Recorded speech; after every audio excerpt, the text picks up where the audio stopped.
Only person who was disappointed who was wearing a Villa shirt was John Duran. The camera's cut to. He'd already taken the tracky top off and he was ready to come on. And then he gets told to sit back down. How do you think he's feeling?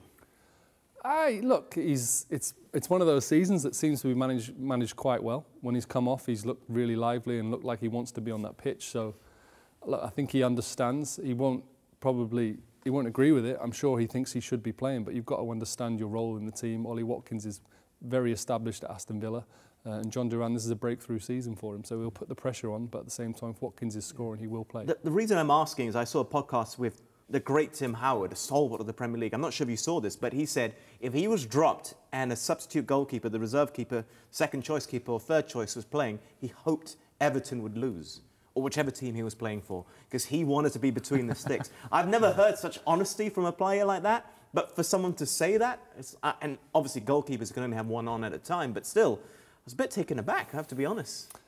Yeah, I'd like to think there's a little bit more context to that, and knowing Tim like I do, I'm sure it wasn't actually sticking pins in his teammates.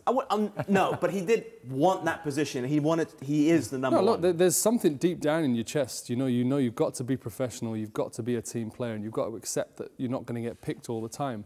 There's no doubt there's a feeling inside of you that just wants to get you back in the team at any which way possible. But look, professional footballers, and like I say, there'll be context to what Tim says. He'll totally... He wouldn't want any bad or wrong for anyone, but you always want yourself to play. And I'm sure Duran will feel hard done by because he knows he can produce. But like I say, you've got to respect football, you've got to understand football.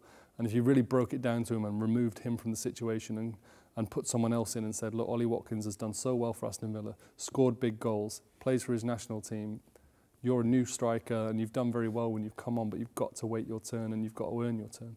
But in actual fact, Duran had almost established himself there, hadn't he?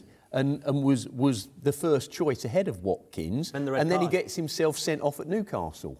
Or should he have been sent off? And that's a debatable point as well. So he was in possession, and because he lost his calm a little bit, gets himself sent off. Now you've got to be patient and wait for your opportunity again. And you know, Watkins is saying, well, I'm back in the side now and I'm going to score goals and I'm going to stay there.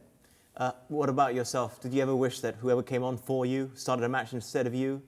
Kind of hoping... I mean, if Ryan Giggs comes about, you're thinking, have a bad game, come on. Come on. You're always hoping that they don't play well. You don't want them to get injured or get dropped out of the team for anything like that, but you don't want them to play well because you want to be in the team. Yeah. No, it's a... Just when you've got Ryan Giggs in the team, it's a bit difficult.